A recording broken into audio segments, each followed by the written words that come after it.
Right. Now for the fourth and last um, part of this module, we have two more examples. This time we are involving torque or moment.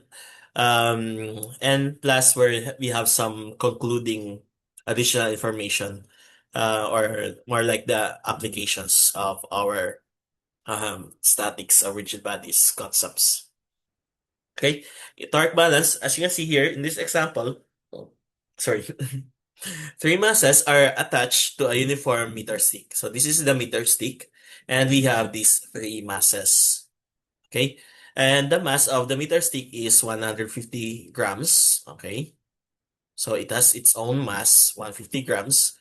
We usually, in our FBD, we usually represent that as the center of our um, uh, okay, remember our topic in centroid. So we just locate the midpoint of this line.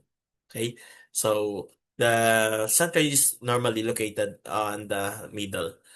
And what else? So we have the three masses plus the mass of um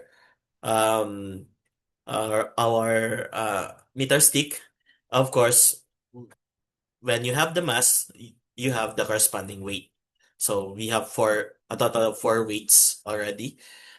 And then the masses to the left of the fulcrum are M1 and M2. So M1 and M2. So 50, this is 50 grams and 75 grams. Um, and find the mass three. So we don't know the mass of this one. Because this one is supposed to balance the scale. Okay?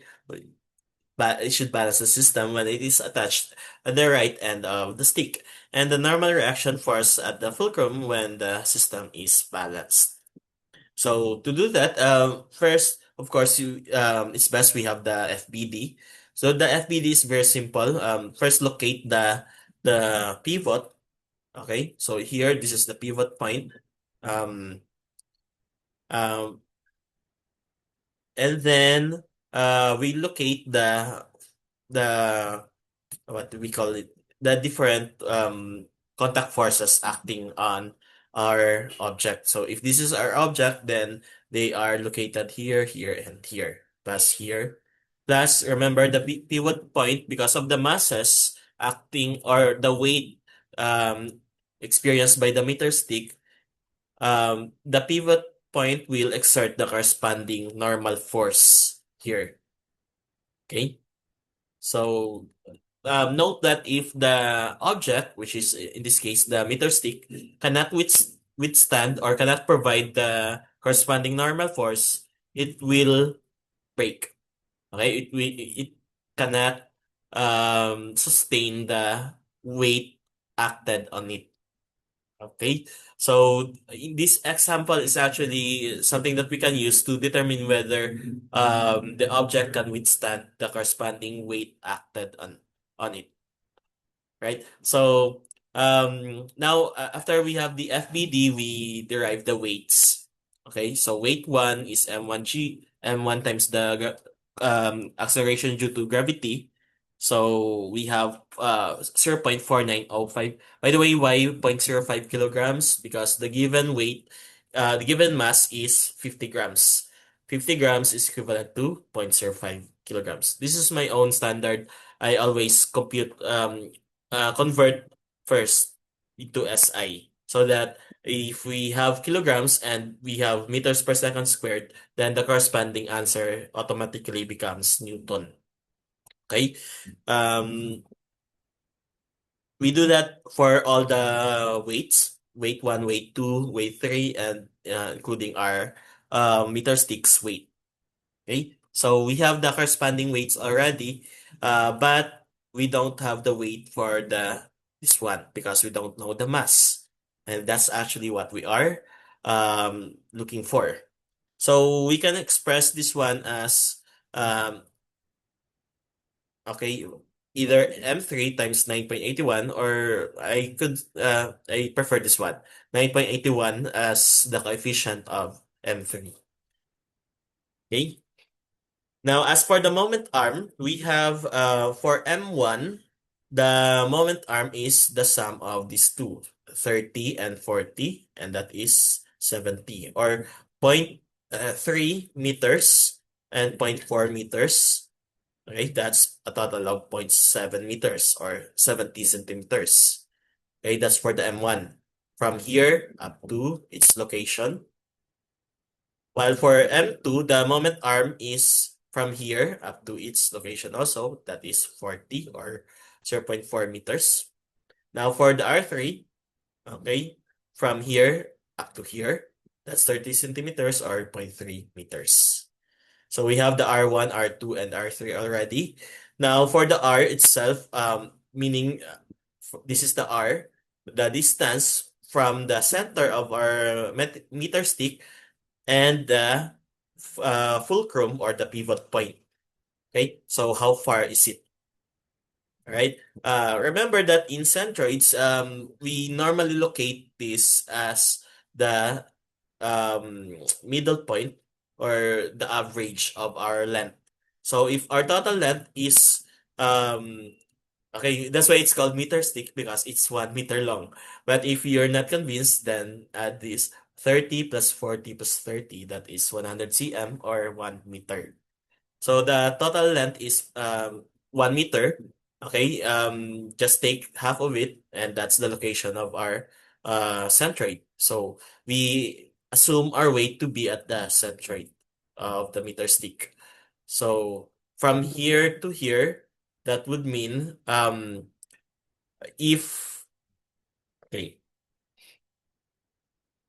okay, if thing, this entire thing is half of the length or one half of 1 meter, then this thing we can derive this one by subtracting this length. Okay, so this length is 30 centimeters. So we just subtract the half of the entire length by this thing. So the half of the entire length minus zero point 0.3 or 30 centimeters, that is zero point 0.2. So 50 minus 30 is 20 cm. Okay. Now, remember that to make the system balance, both our moments and our forces must have a total sum of 0. Okay. Also at equilibrium, the forces must have a total sum of 0. So both for the x and y axis. Okay. Now, using the same FBD, let's analyze the moments first. All right. For the mass M3, this one, okay. Um, right. In the summation of our torques or our moments, um, we basically equate the clockwise and the clockwise moments. So all the forces that produce clockwise rotation must be summed, and they must be equal to the sum of all the forces that produce counterclockwise. So in short, this one basically states that the sum of all counterclockwise is equals to the sum of all clockwise rotations. So in this case, if you analyze this, um, these three will produce counterclockwise rotations. So if okay, let me let's say if this is the I'll hold the if this one I'm holding is the pivot point, and we have this weight one acting on it. So if we act, have a weight one here, we can expect a counterclockwise rotation. Okay, same thing with weight two somewhere here. Okay, it will produce a counterclockwise. The own weight of our meter stick will also produce a counterclockwise, meaning everything on the left, if there is any downward force on the left side of our fulcrum or our pivot point, will produce a counterclockwise. While on the other hand, if we have downward force on acting on the right, it will now produce clockwise rotation instead. So meaning these three will produce counterclockwise. We have the torque 1, torque 2, and the torque of our meter stick um, equal to the uh, on the other hand, that would be equal to the only torque that we have. Okay, so the mass is the only thing that will produce clockwise rotation because it's meant to balance the meter stick. And if you have noticed, we have the torque S, which is just to show you that there could be torque also here, but it's always zero. Remember the torque or the moment at the fulcrum or at the pivot point is always zero. Okay, so if we use our formula, torque 1, the force is the weight 1, and the moment arm is R1. Torque 2, for the force is weight 2, and the moment arm is R2. The torque of the meter stick is just the weight of the meter stick times its distance from our um, um, distance between the center and the pivot point, okay, the R, and of course the the torque S is zero, or the torque at the fulcrum or the pivot point is zero, and the torque of R on the other end is just the weight of the third mass times its moment arm. Okay, we have the values for all of these. Just substitute. The only thing that we don't have is the W3, which is this one. Okay, so substitute everything and then simplify. So once simplified, we can actually derive the value of our mass, which is 0.3167 kilograms or 316.7 grams. Okay, now that we have the mass of our third mass, okay, we can now use the for the normal force Fs horizontal components. Uh, in short, this is a shortcut of what we had earlier. So for when moments are involved, we can have a shortcut like just sum all the forces that provide that are upward, okay? Um, and then some that will provide downward. So in this case, the only upward here is the normal force. Um, Normal force due to our fulcrum or our pivot point. So normal force, okay, this one is equal to the sum of all of these.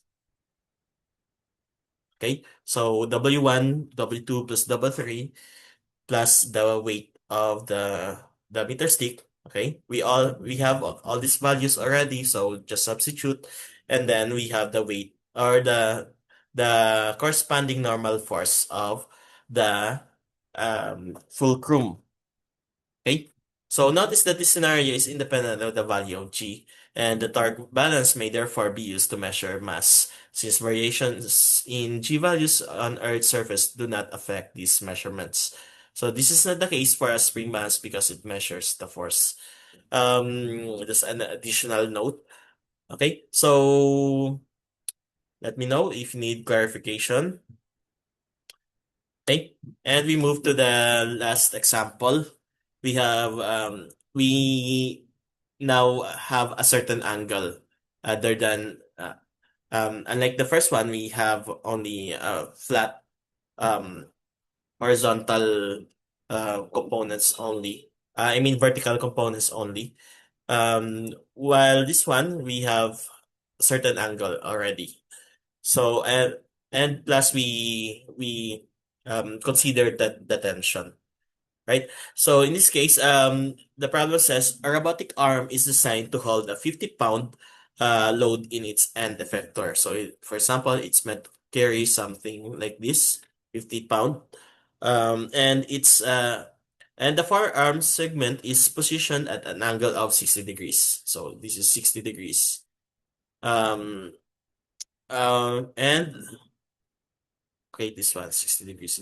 and relative to the vertical pillar. So from here, from this vertical pillar, so that's 60 degrees, or the upper arm. And to maintain equilibrium, a linear actuator provides a vertical tension of force. So this is the linear actuator, and it's like a string being stretched. So there's tension. Okay, and the tension is um, located 1.5 meters from the center below the joint. Okay, so from here to here, it's 1.5. And assuming the weight of the robotic arm itself is negligible, so the arm, we don't consider the arm, unlike in our previous example, the weight of the meter stick was considered. In this case, we assume this is a very lightweight um, um, robotic arm. It is far less than the 50-pound load. Okay? So for simplicity, we consider it negligible, and the actuator tension acts strictly in the vertical direction. So now we calculate the tension that the linear actuator must exert to hold the arm in equilibrium and the reaction force acting on the elbow joint.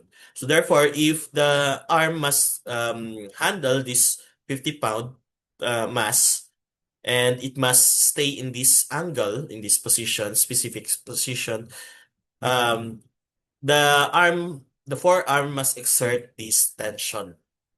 Okay? So how much would should that tension be? Okay? Now, we have distances or measurements, distance measurements in inches.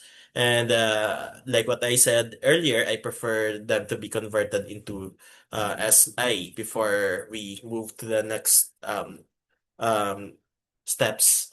Okay, so we convert first 1.5 um, in cm is actually this one.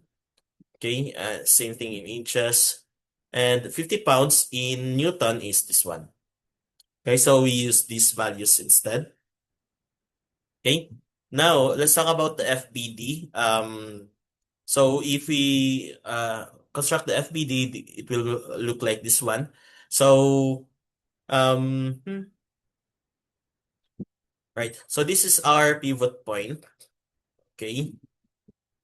Now we have attention at this distance, at this moment arm, we have, or at this distance only, not the moment arm. At this distance, we have an applied tension here to support this weight. Okay. So now let's see the solution. Right. Same with the same illustration. Um, okay.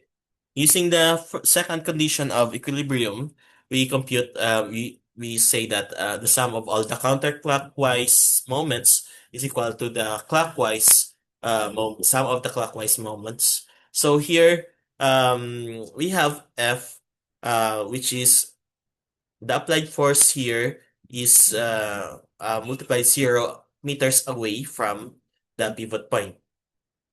Okay. While here, the tension here is this at this distance. Okay. But the moment arm is computed as the sine, this distance times the sine of 60. Okay. So because it has a certain angle already. So from here to here, it's 0.0381, but we are looking for the moment arm or the perpendicular distance. So we use sine, we use SOHCAHTOA again, and we come up with this length times the sine of 60 degrees. Okay, that's for our clockwise. Why clockwise? Because again, if we illustrate this, this is our pivot point, and we have something that pulls that goes upward. So we have a counterclockwise direction. If we push it upward, or if we pull it upward here at this point, it will produce a counterclockwise direction. While the other one, the weight or the mass being held by our arm on the at the end of the end effector, so it's downward. So okay, So it becomes clockwise rotation. So the tension produces counterclockwise, the weight produces a clockwise rotation. So we sum all the clockwise and the counterclockwise, or counterclockwise and clockwise. Okay, they must be equal. If they are meant to be in equilibrium. So now simplifying this, okay, this is zero, so we only have this coefficient. Uh, okay. So as you can see, why I didn't solve for sine 60, because we can actually cancel sine 60 from both sides. So we only have 0.0381 times t here on this side, and this one, multiply this, it becomes this one. Right? With that, we can compute for t, which is 1927.55 newtons. And with that, we can now compute for remember um, um, we are asked for the reaction force. So when a mass is being held by the the arm, okay, there's a certain mass, and we apply tension to counteract with it, then there would be a corresponding reaction force. Okay, so that's RF actually, the reaction force here at the pivot point. So now the reaction point has no horizontal components, just like our weight and our tension. So we skip that part. That's why we directly go to the vertical component. So the sum of all our y components is zero. So the F times sine of negative 60, y negative 60 because it's downward. Okay. Um, okay. T sine 60 and W sine 60. So just substitute, simplify, and then you'll get the value for the F. Okay, so meaning the corresponding reaction force is 1705.14 newtons. Okay, so I don't have to, I can um, discuss step by step, but just remember it's very important to have a solid foundation on geometry and trigonometry, especially in terms of triangles. Know your SOHCAHTOA as well. And for me, I suggest always measure from the positive x-axis. Okay?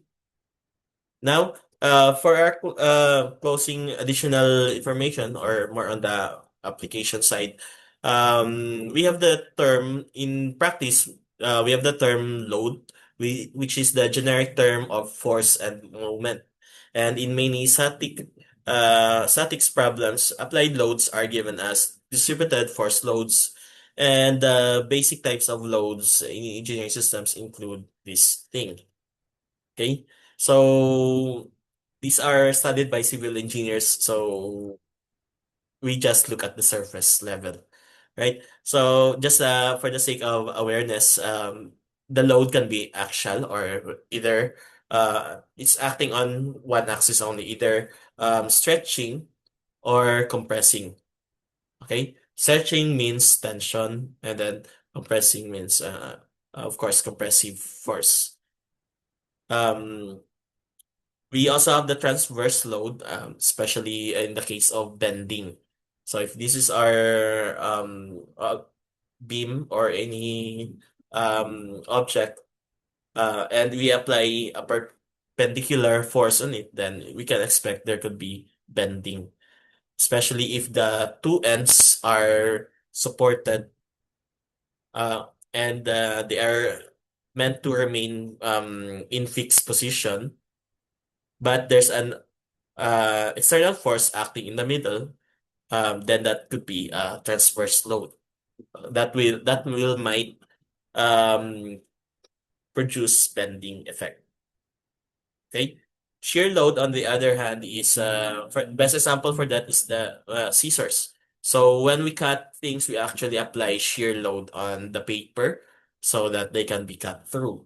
And the main applications of many cutting procedures are based on applying shear load. In the case of our fasteners, like our bolts, they also experience shear load when the pieces they are holding together are being subjected to different forces. Okay, especially if they are in opposing forces. One component is being held on this position and the other on the opposite. Then it's like the fastener is like being cut into two. Okay, so that's shear load. Okay, in wheels we have radial load, and in structural components we have uniformly distributed load. Okay, this is usually in structural engineers for civil engineering. They study loads as either a point load or a distributed load. So for our case, we are just until point load. Okay. Speaking of structure, any system composed of interconnected parts designed to support loads and withstand forces. Okay, you can read the rest. Structural elements could be horizontal. Okay, it could be for stability. It could be for vertical, like uh, like the columns and so on. Okay. Um, Columns and beams are no, are the most important components of a structural system. We have columns, vertical, and beams for the horizontal. Okay? So while a column is a vertical structural element that primarily bears compressive loads along its axis, compressive because the weight of the structure is being applied on it. So it's being compressed constantly. So that's what happens when in our buildings, in our towers, any vertical structure that has a column. Right? The columns are experiencing compressive loads, while a beam is a horizontal structural element that resists load applied laterally to its axis, primarily through bending. So since they are vertical and they are normally supported on both ends, then the problem is when there is a load, transversal load, anywhere in between. Okay, that could lead to bending. Okay, we have different types of supports and reaction for their corresponding reaction forces, different types of beams and columns as well. So it's nice to know at least a thing or two about these things, although this is not our scope anymore. All right, so I'm low, but let me adjust. All right, so. These things and more, this entire module can be applied when we are handling as easy as uh, there could be we could be assigned in telcos in designing telco towers. So it's nice that we know these things, these concepts, so that we can coordinate well with the structural engineers that we have to collaborate with in our team. Okay, so that we can better position our antennas, our other elements like converters and signal boosters attached to the towers. Okay, so also in robotics and other mechanical systems, it's nice that if we want to program them and make them move according to our to the intended application, of course, through our programming, then we must consider their physics as well. Okay. Um, for this module, of course, the static side. Okay, and for the next module, the dynamic side. All right. Robotics concerns with both statics and dynamics, and it's nice that you have this information about statics. And I believe that would be all. Right. So see you in the next module. Thank you very much.